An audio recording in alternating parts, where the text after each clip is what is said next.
Baiklah, selamat siang menjelang sore.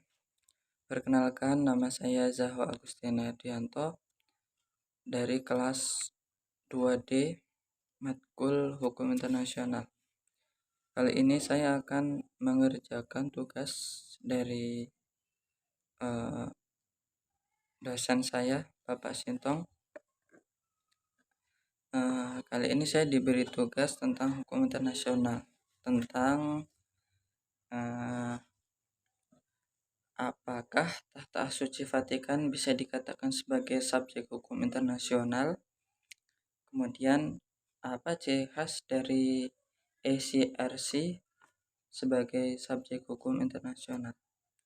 Namun sebelum itu saya akan menjelaskan terlebih dahulu tentang pengertian apa itu hukum internasional, subjek hukum internasional, dan apa saja subjek hukum internasional. Ya, baiklah. Yang pertama di sini adalah hukum internasional. Pengertian hukum internasional.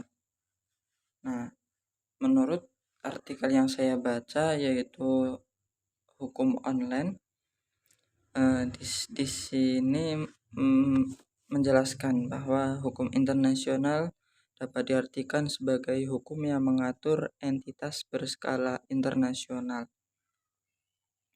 Inilah yang membedakan dengan hukum nasional negara masing-masing yang hanya mengatur entitas berskala nasional.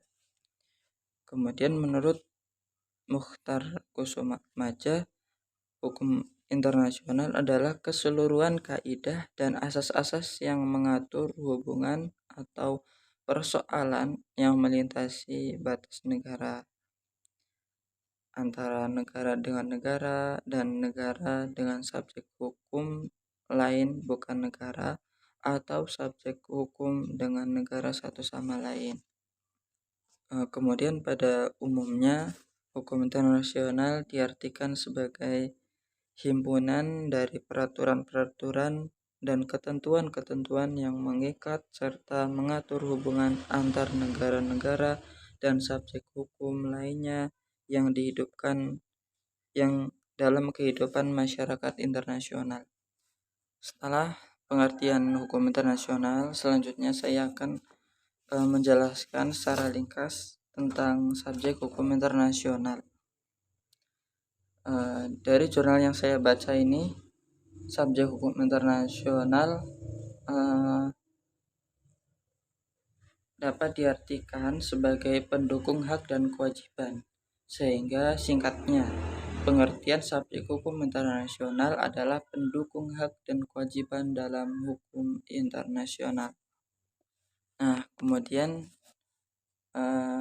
subjek hukum internasional menurut Mukhtar Kusumaatmadja lagi, beliau menjelaskan sumber hukum internasional. Subjek hukum internasional adalah segala sesuatu yang menurut hukum dapat memiliki hak dan kewajiban, serta memiliki kewenangan untuk melakukan hubungan hukum atau bertindak menurut ketentuan hukum internasional yang berlaku. Kemudian saya akan menyebutkan subjek-subjek dari hukum internasional. Yang pertama adalah negara, kemudian organisasi internasional, yang ketiga Palang Merah Internasional atau ACRC, kemudian Tahta Suci Vatikan, dan ketiga pemberontakan, kelima pemberontakan, dan yang terakhir individu. Kemudian langsung saja pada jawaban. Apakah Tahta Suci Vatikan bisa dikatakan sebagai subjek hukum internasional? Jawabannya adalah iya. Jadi menurut kompas.com, beliau menuliskan bahwa Vatikan diakui sebagai subjek hukum internasional berdasarkan Traktat Lateran pada 11 Februari 1929 antara Italia dan Tahta Suci mengenai penyerahan sebidang tanah di Roma yang menjadi wilayah Vatikan sekarang. Jadi ini sebagai bukti bahwa pengakuan dari negara lain terhadap negara Vatikan yang memiliki pemerintahan Tahta Suci Vatikan. Nah, kemudian penjelasannya mengutip dari artikel Vatikan sebagai subjek hukum internasional. Vatikan adalah subjek hukum internasional karena diakui oleh negara-negara di dunia dan menjadi pihak pada perjanjian-perjanjian internasional dan anggota pada beberapa organisasi internasional. Yang pertanyaan selanjutnya, apa ciri khas dari RCRC sebagai subjek hukum internasional?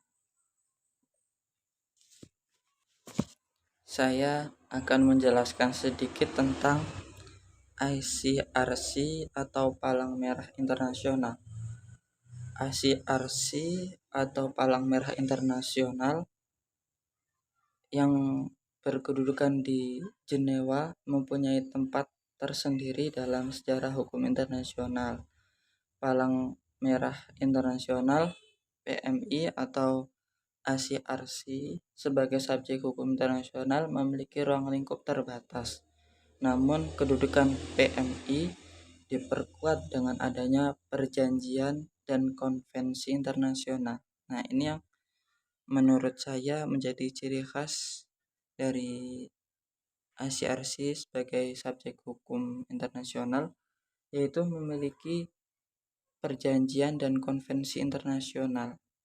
Nah, mengingat misi PMI adalah untuk kemanusiaan, organisasi internasional ini harus independen dan dilaksanakan tanpa intervensi negara lain. Nah, jadi yang menjadi ciri khas dari ICRC adalah adanya perjanjian dan konvensi internasional. Sekian tugas dari saya. Saya akhiri, selamat siang.